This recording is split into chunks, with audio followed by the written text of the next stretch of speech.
இதுப்பா இது வந்து தாமரை பொரி. இது வந்து தாமரை பொரி ரொம்ப லேசா இருக்கும். ஆனா உடம்புக்கு ரொம்ப நல்லது, நல்ல கால்சியம் உள்ளது இது. அதனால இது எல்லா கடையிலுமே கிடைக்குது. பலசர கடையில கிடைக்குது, ரிலையன்ஸ்ல கிடைக்குது, வேற நாட்டு மருந்து கடையில எல்லாம் நல்லா கிடைக்குது. அதனால இந்த தாமரை பொரியை நம்ம அடிக்கடி நம்ம சேர்த்துக்கிட்டோம்னா நம்ம எலும்புக்கு ரொம்ப ஸ்ட்ரென்த் கொடுக்கக்கூடியதுப்பா.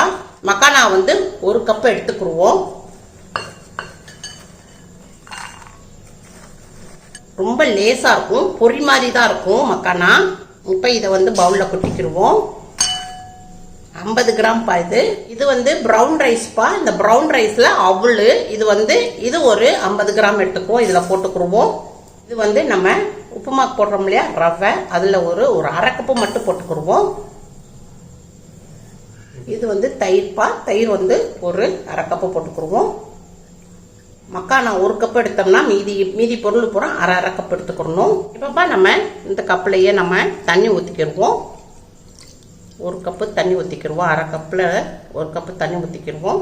நல்லா நம்ம இதை எல்லாத்தையும் நல்லா மிக்ஸ் பண்ணியிருக்கோம். இது 1/2 மணி நேரத்துக்கு நம்ம இதை ஊற விட்டுருவோம். இப்போ நம்ம மக்கானாவை வந்து நம்ம வந்து 1/2 மணி நேரத்துக்கு ஒரு ரெஸ்ட்ல வச்சுருந்தோம். இப்போ ஓப்பன் பண்ணுவோம். நல்லா தண்ணியை ஃபுல்லாக உறிஞ்சிருச்சு. இப்போ நம்ம வந்து இதை வந்து மிக்ஸி ஜாரில் போட்டுக்கிடுவோம்.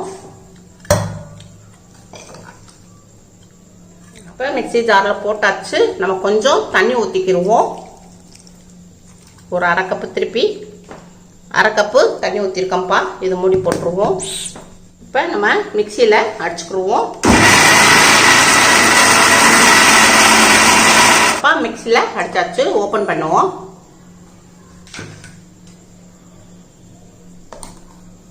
நல்லா அடிச்சிருக்கு.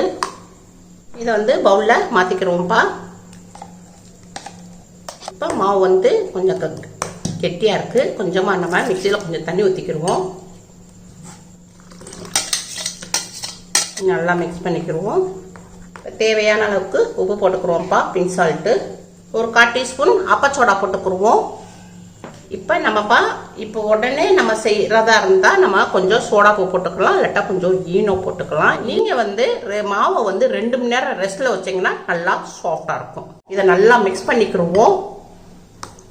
மாவை வந்து 2 மணி நேரம் நம்ம ரெஸ்ட்டில் வச்சோம்னா நம்ம வந்து அப்பச்சோடா போடணும் அவசியம் இல்லை. இப்போ நம்ம கேஸ் பக்கம் போயிடுவோம்ப்பா. அப்பா அம்மா வந்து கேஸ் ஆன் பண்ணியிருக்கேன். ஒரு தோசை தவா வச்சுருக்கேன். இப்போ எண்ணெய் துணியை வச்சு லைட்டாக தொடச்சிக்கிடுவோம். நம்ம மக்கானா மாவை ஊற்றிக்கிடுவோம்.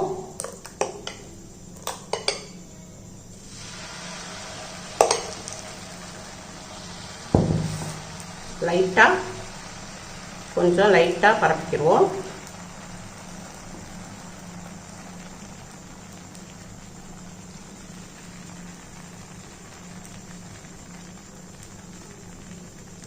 இதை ஒரு 2 நிமிஷத்துக்கு அடுப்பு மீடியத்தில் வச்சு வேக விடுவோம். 1/4 டீஸ்பூனு நல்லெண்ணெய் விட்டுக்குருவோம்ப்பா. இப்பப்பா அம்மா வந்து இந்த தோசையை வந்து திருப்பி போடலை. திருப்பி போடாமையே 1 சைடு மட்டும் தான் வேக வச்சுருக்கோம்.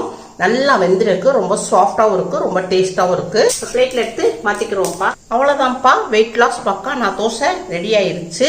ரொம்ப சாஃப்டாக இருக்குது. சாப்பிட்றதுக்கு ரொம்ப டேஸ்டாகவும் இருக்குது, சாஃப்டாகவும் இருக்குது. மிளகாய் சட்னியில் தொட்டு சாப்பிடும்போது ரொம்ப டேஸ்டாக இருக்குது, ரொம்ப அட்டகாசமாக இருக்குது. பெரியவங்கள இருந்து சிறியவங்க வரை எல்லாருமே சாப்பிட்லாம்ப்பா. சுகர் பேஷண்ட்டு, வெயிட் லாஸில் இருக்கிறவங்க, டயட்டில் இருக்கிறவங்க எல்லாருமே சாப்பிட்லாம்ப்பா. அதிகமான ப்ரோட்டீன் இருக்குது. இந்த மாதிரி உங்கள் வீட்டில் செஞ்சு பாருங்கப்பா. அம்மாவுக்கு லைக் பண்ணுங்க, ஷேர் பண்ணுங்க, சப்ஸ்கிரைப் பண்ணுங்க.